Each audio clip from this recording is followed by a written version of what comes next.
व्यासपीठ पर बैठने से 2 घंटे पहले हमारी दीक्षा हुई थी समुद्र के तट पर द्वारिका में, पूज्य पिताजी गुरुदेव के द्वारा।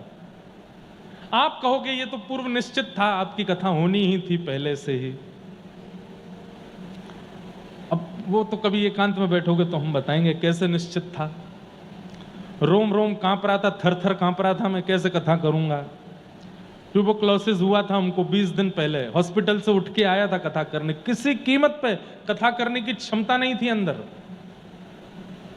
डॉक्टरों ने पिताजी को बोल के भेजा था कि आप इनसे कथा करवा तो रहे हैं लेकिन अपनी रिस्क पर करवाना, ये कथा कर नहीं पाएंगे क्योंकि बोलने में जोर लगेगा तो कोई दिक्कत नहीं हो जाए, बस इसका ध्यान रखिएगा।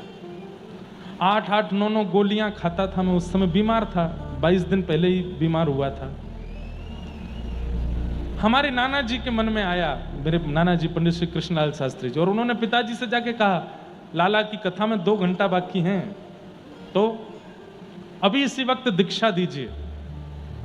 तो हमारे पिताजी बोले कि पिताजी मतलब हमारे नाना जी, उनके पिताजी लगे, बोले पिताजी अभी क्या आवश्यकता है, किसी दिन समय देख करके बढ़िया सुबह सुबह ब्रह्म मुहूर्त में दीक्षा देंगे। तो नाना जी बोले नहीं, अभी दीजिए। अगर चाहते हैं कि ये बालक सदा व्यासपीठ की सेवा में लगा रहे और आपका बल इसको प्राप्त हो, तो पहली बार व्यासपीठ पर बैठे उससे पहले ही दीक्षा दे दीजिए।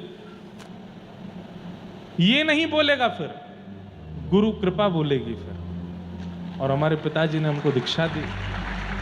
संभवतः व्यासपीठ पर बैठने से पहले दीक्षा नहीं हुई होती तो क्या होता पता नहीं, पर आज तक भी वो गुरु कृपा ही हमसे बुलवा रही है, वो गुरु कृपा ही बोल रही है।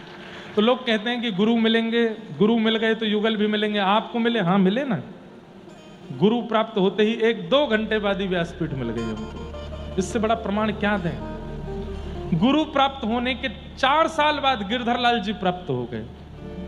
गुरु प्राप्त होने के बाद अब स्थिति ऐसी बन गई है, दुनिया के किसी कोने में जाते हैं, जहां कथा करते हैं वहीं वृंदावन प्रकट हो जाता है। और गुरु कृपा का क्या आपको अर्थ बताएं।